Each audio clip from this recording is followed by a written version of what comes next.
The last time I shot serious video with my iPhone, I shot in H.264. So ProRes RAW on the 17 Pro has been a massive step up for me because in Final Cut Pro, I can come into the inspector, I can scroll down to modify ProRes RAW settings, and up pops the ProRes RAW settings panel of Destiny. Look at this beautiful thing. When I first saw that you could change the ISO, the exposure, the white balance, I may have had to call my carer to clean me up, because this is coming from H.264 to this is amazing. So this was the first time I'd ever shot ProRes RAW. This is OpenGate and Apple Log 2 as well. Today I'm going to be going through some of the results of this project and another ProRes RAW project that I've worked on with the 17 Pro. And I'm not an expert, I'm not coming to you as some sort of expert in this field. I may only be 1 or 2 steps ahead of you on this journey, but if you're looking at the iPhone 17 Pro, you're considering ProRes RAW, this should answer some questions for you. This will give you a good idea of what it can do in Final Cut Pro anyway. But even if you don't use Final Cut Pro, the stuff that you can do in Final Cut, you can do in other apps, probably better actually. So this is the worst that it will get or should get for you on your ProRes RAW journey. Anyway, so let's look at this shot here. I've chosen this shot because it allows me to show you a few different things. It's not the most beautiful shot, but I'm going to let it play out. The first thing you'll notice is the OpenGateness. This is the full 17 Pro sensor, and I love 4:3. I would keep all video like this and revert back to how things were in the early 2000s when I was growing up. But I have to conform. Let me just get rid of the pop-up box of Destiny onto my second monitor here. And I'm coming to this and then just type in 128, and then we get 16:9. I know I can recompose and do all sorts of things, and it's still pixel for pixel 4K. We haven't lost any pixels by doing this. So that's one of the reasons to shoot OpenGate. Before the 17 Pro, I'd never heard of OpenGate. I'd never used it. I'd wanted to repurpose shots in the past, but it was never a feature that I really wanted on my camera or thought I needed. But now that I've shot it, I love it. I think it's great. So I'm happy to have it, and I'm happy to shoot it when I can. But it's not the end of the world. And so let's have a look at this shot here. It's potentially quite a difficult shot. You've got a lot of exposure range going on here, a lot of contrast. You've got shadows, bright highlights, shadows, highlights all over the place. But this is a RAW shot, and if we open the pop-up box of Destiny, we can do a RAW to log conversion. Wow. And you can see that we haven't actually lost any information here if I scrub through this shot. So let's see what's going on in the pop-up box of Destiny. This is the default. You'll see standard by default. This is the HDR RAW clip. RAW is HDR, well, ProRes RAW on the 17 Pro is HDR, but this is an SDR environment because I don't need to shoot in, well, I've shot in HDR, but I don't need to present this in HDR for you to see the benefits of ProRes RAW, even though it does look better in HDR than SDR. So I just don't want to deal with YouTube's SDR down conversion, to be honest. So I'm presenting this video in standard dynamic range, and if you're ever not sure, have a look at your waveform and you'll see it says Luma. If this was HDR, it would be in nits of brightness. So let's do a RAW to log. No, let's not. Let's go to the processing. Onto standard, this is Apple's general RAW processing. And then we have one specifically for the 17 Pro, which unlocks demosaicing options. So we've got color noise, edge contrast, detail enhancement, and if I zoom in, we can do some detail enhancement, remove the pop-up box of Destiny. So watch Katie's eyes and things like that. If I just crank this up to 1, it's not going to go way over the top. Edge contrast can look way over the top, but it can also be nice if we are a lot more conservative with it. So there you go. Color noise though, I've never had to use it. I've never experienced like color noise in ProRes RAW, which is very suspicious, which makes me think that, well, it doesn't make me think, I think I know that there is it's not purely raw footage. There's a lot more processing going on here. You've got noise reduction and some other stuff here, even though it is called ProRes RAW. But it doesn't bother me, to be honest with you. It might bother some others, but it's fine. So let's have a look at some LUTs and do some color correction here. Move the pop-up box of Destiny. So these LUTs are actually the reason why I was on this shoot in the first place. So these are Elliot from Epic Tutorials LUTs. And I've been using these LUTs for around a year, not on iPhone footage, on my Sony a7 IV footage. If you ever watched a video on my channel or on Reflex's channel, or you happen to come across one of my commercial videos, I will have used one or more of Elliot's LUTs from the past year. And he got in touch and he said, Dave, I want to update my gloat, which is this one, the greatest LUT of all time, for Apple Log 2. Can you shoot some beauty shots in ProRes RAW, Apple Log 2, OpenGate, so I can show the people what my updated LUTs can do? And I said, Elliot, absolutely, my friend, because I love your LUTs. So this is what came out. I don't think Elliot used this shot, but it's fine. I'll turn on this LUT here. Now I've called it conversion LUT, and I'm using it as a conversion LUT, but it is not strictly a conversion LUT. It'll get you into Rec 709. It'll do the transform for you, but it sprinkles on some salt and pepper. It adds a bit of vavavoom and some character to the shot as well. Now this is an Apple Log 1 LUT. This is one of Elliot's LUTs as well. Dialed down to 30%. It's Apple Log 1 expects Rec 2020 color space. I've chosen Rec 709 because I'm a deviant and I don't care about being dogmatic. I just care about being pragmatic, and I like the way Rec 709 looks, even though you're not technically supposed to do it. So it's fine. So that gives it a little bit more pop. And then finally, this contrast could be too much, so I've smoothened it out a little bit. We've got the tonal transitions here across the FOD just smoothened out and just softened there, so that's nice. Now finally, you don't get stabilization in ProRes RAW, so if I play this clip, it's a little bit shaky, but it's the right kind of shaky that Final Cut Pro actually can stabilize and not look weird. So let's play it back now. I was using a gimbal for this. I had my Pohem iSteady M7 gimbal, and I was using a filter as well, an ND filter, to use the shutter angle of 180 at 24 frames per second. So let's move on here. I've also been really enjoying using some of the different camera manufacturers' RAW to log conversions. So if I bring up the box of Destiny, this one uses a Sony S-Log3 RAW to log conversion. And the reason I've been doing that is because I like how they look and they're not as bright. So if I default this and go to Apple Log 2, I overexposed it. That's on me. Let me bring in my waveform.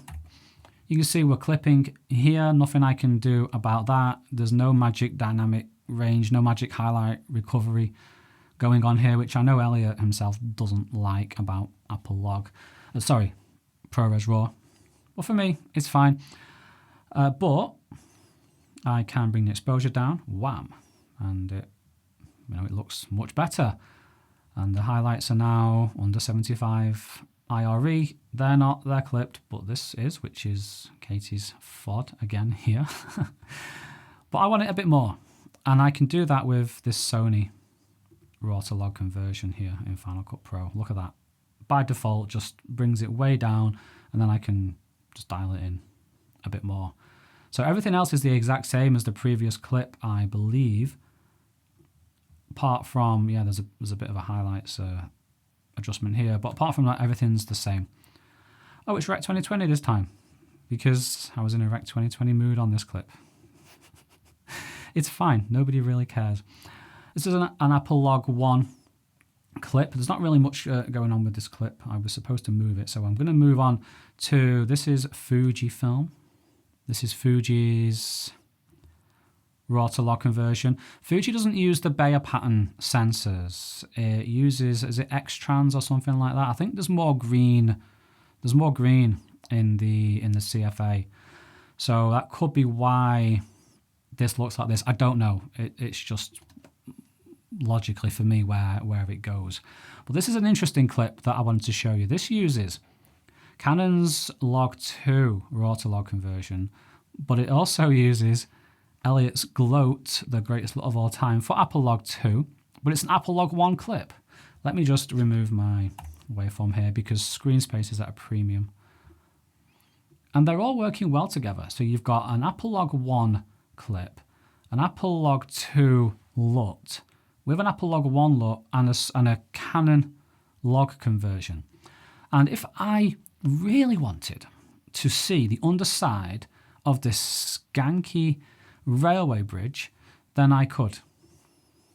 Right, RAW and Apple Log 2 gives me that option, and it's perfectly clean again. There's no noise here. So yeah, I'm loving the editing latitude of that, but I don't want to see it. I'm happy with this more shadowy look. Love the little hair blowing in there. Nothing to do with RAW. Let's move on. So this is a white balance example. This clip was shot as the sun's going down. Love the harsh lighting. Now, I've not touched the white balance so far. It can be a bit funny. I've had to learn a few things about the white balance. This is the first time I've ever had access to white balance properly with video. And I've noticed that if I default these, the as shot white balance is 3575, the color temperature, and they match. But when I click here, it changes. Now, it's just a guess. I reckon this is the iPhone's interpretation. This is the iPhone's metadata, and this is Final Cut's interpretation of the raw data. Probably wrong. I'm just guessing, but I couldn't find anything online concrete that wasn't also just people guessing. So that's my guess. Right, I'm going to show you here because I liked it warm. I shot it warm on purpose. I chose this white balance with purpose, deliberately, purposely, as Agent Smith would say. But it probably is a bit too warm. So I can go 3, 5, and then 11. So move things over to more the magenta side. And there it is. There is your white balance adjustment. I've also got the color card here as Elliot requested. So that's pretty cool. And I think that's the last of my clips here for Elliot. So this is a film shoe or a short film scene that I shot here. I DP'd this, so I lit it, I shot it, and it was a great experience for me on my filmmaking journey. I'm trying to make that leap over to making films rather than just videos. And I really enjoyed it, shooting with the iPhone for the first time on something like, well, was it the first time? You could debate that. Anyway, it was a proper shoot, if you like. And what I want to show you here is actually, I want to praise the iPhone again, but I also want to talk about a limitation. So let's start with the limitation and then end on a positive. So one of the limitations is the lack of focal lengths, which is an iPhone, which is a ProRes RAW thing, and the lack of depth of field, which is an iPhone thing. So the thin iPhone and the very, very tiny sensor, tiny lens, you're never going to get real shallow depth of field without breaking physics somehow. So it is a limitation. And also the lack of focal length. RAW means you don't get the digital lenses. You don't get the 1.2, the 1.5, the 2, and the 8 on the 17 Pro. You get the optical lenses, which are the ultra-wide, the 1, and the 4 times on the 17 Pro. And that just wasn't appropriate for this specific shoe, and I imagine the more I use it, it would become more of a limitation as well. So this wide shot here, I'm going to praise this shot in a minute, not because of what I did, because of what the phone did. This, when I initially punched in the 1 times camera, the main camera, it was just way too wide. I could see my lights in the frame. So space is we're very limited on space. I had a light right up against the wall. I couldn't move it out of the way any further. The blocking of the scene, the director was happy with how the scene was framed and blocked and lit. But you could see the light, so I had to. Now, I'm not doing this on purpose. every video I seem to mention the reflex 2x lens, and I had to use it because there's no 2x lens. Now you might ask, well, why can't you just move the phone forwards and cut the lights out? Well, then the shot would change. You'd get distortion. That's why we have focal lengths in the first place. You get distortion, different compression, and editor me will throw up 2 examples of how distortion can affect the shot as you move closer. And it can also affect shots like this as well. Not just wide shots, the close-up shots. This shot would be all sorts of distorted. Plus, this is an example of the bokeh. So here we're shooting the other way now, facing into the bar. And the bar is obviously very light and bright, although I did manage to take out 1 bulb. But we're only in there for a couple of hours. We can't modify the entire bar just for our little iPhone shoot. So turning all the lights off didn't work, leave the lights on, but the bar then has the potential to be very distracting. And this is where I miss my A7 IV with its option to throw that out of focus, because here it is the only option to not have it overwhelm the rest of the scene. So the G series lens here just threw it out of focus nicely. Even if we did have the built-in 2x lens, it wouldn't have given me this bokeh, and I probably would have been very unhappy.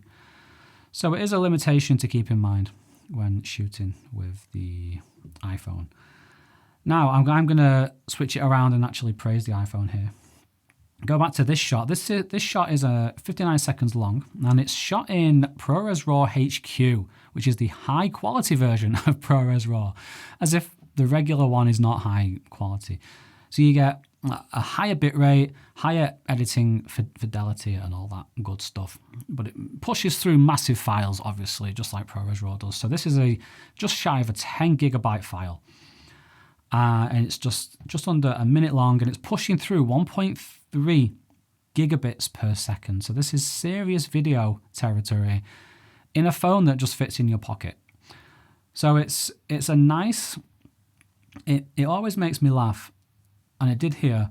Looking at the iPhone, this little iPhone on a light, cheap plastic Joby GorillaPod 1K tripod, surrounded by all this huge gear. You got lights, microphones, boom pole, actors, crew, DP, director, and then a phone just on the table.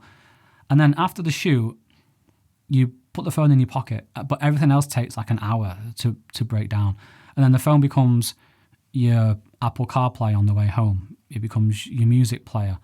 And it's interesting, the perception of what is a professional piece of kit. So you've got a little iPhone there on a table with a little lens and an SSD sticking out of it. And I will quickly mention the SSD, by the way. And then you've got all this other gear, and when people see the lights and the mic and stuff like that, they would think that's a professional gear. The iPhone is the amateur gear. But it could easily be on the same level or the other way around.